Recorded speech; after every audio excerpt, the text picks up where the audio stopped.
Health is brought to you by Aunt Martha's. It is a topic that you don't hear a lot or talk about a lot in the ag community. It's mental health, but one program is working to open up that communication. Here with more on the program is State Senator Scott Bennett. Welcome. We're so excited to have you here today. Thanks for having me. Okay, let's talk a little bit about your Farm Family Resource Initiative, what this is all about. So I think it's the recognition that, as you said, it's not something we talk about very often. About 3 years ago in Farm Week, which is an agricultural publication, Holly Spangler, who's a really well-respected writer, talked a lot about farm suicides and some of the depression issues that our family farmers were facing, and actually found that the suicide rates, for example, for farmers were comparable to the veterans and other groups that had a lot of attention at the time. But in part, it's the isolation of those who live in rural areas. In part, it's the very intense pressures they face. But it's also, much like with our veterans, it's a group that don't know where to ask for help and often don't have help available in rural, isolated communities. As a state senator, knowing that this likely impacts some of your constituents, where do you start? How do you go, okay, this is a problem and we need to fix it, but how do we get from here to there? I'll let you in a little secret. What we do in state government is look to see what other states do and then steal the good ideas. So in that case, I looked around it. I was chairing the Senate Agriculture Committee at the time. I called some of my colleagues in different states and said, what are you guys doing to try to help your farmers in your communities? And they pointed me to Minnesota, which had an excellent program run by just one guy.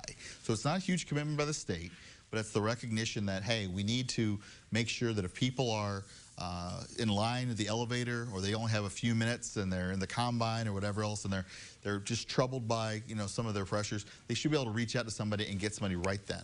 So we've started a hotline, but we've also started things beyond that, webinars, and different continuing educations and things like that, so that we realize, like, how can we deliver this to people in the best way that they can actually get the information and resources. Has it been pretty successful? So far, first year, all the funding we could get was for one county.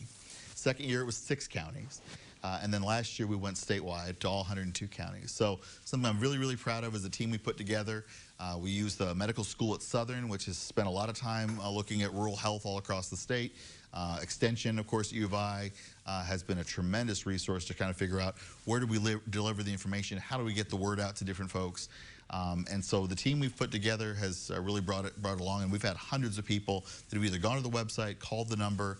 It's not something I'm very, very proud of. I'm sure it's multifaceted, but what are some of the things that the state is doing to help farmers? It sounds like someone at least to call in crisis or in need of counseling.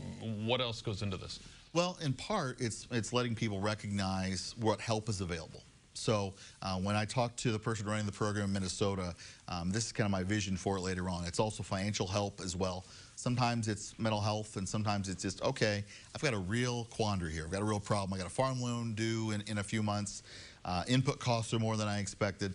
What do I do? And so what we'd found is in Minnesota, they had a group of volunteer former farmers who had largely lost everything in the 80s, in those very dark farm aid days, and they were really ticked off that nobody gave them any advice. So they would go around with these farmers in crisis, meet with the bankers and lenders and say, okay, we want to refinance just like you would with your own farm or your own home, and give you some kind of practical advice to help them get out of their jam. Well, you've mentioned Minnesota quite a bit, but this is great because this is actually Illinois, people helping other Illinoisans. We have a great legacy of this, right? Farm Aid, the original one, was obviously right here across town at Memorial Stadium. Willie Nelson. Yep. But yeah, I mean, the program lineup was unbelievable, but it was the idea that people from all walks of life realized without family farms, we're in real trouble.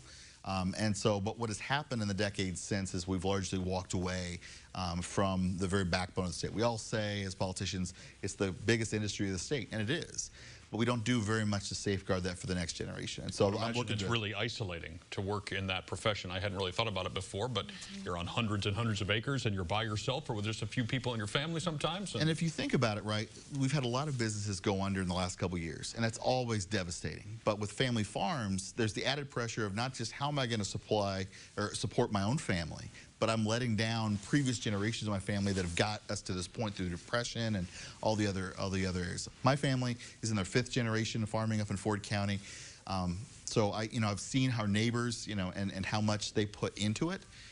And the idea that they don't have much help right now, advice, or just sometimes mental health professionals that say, we'll help you out of this. We all have these situations where we need that help, and now we can give it to them. Yeah, and then you throw COVID into the mix, and you got a whole other. If you thought it was isolating before, right? COVID is making it worse. Super quickly, where do people go if they're a farmer going, I'm in need of some help? Where do they turn? Well, you can Google FFRI, but our main hotline is 1-833-FARM-SOS, and there's somebody there 24/7 with farming background and mental health background that can get you the help you need. And there's absolutely no shame in reaching out for these people. I know some people have kind of like a little complex about it. Farmers are great at offering help to others. They're not good about asking for help, and this is trying to bridge that gap. There you go. We'll connect you with all of those details, including the website you see right there on your screen when you go to our website. That's ciliving.tv.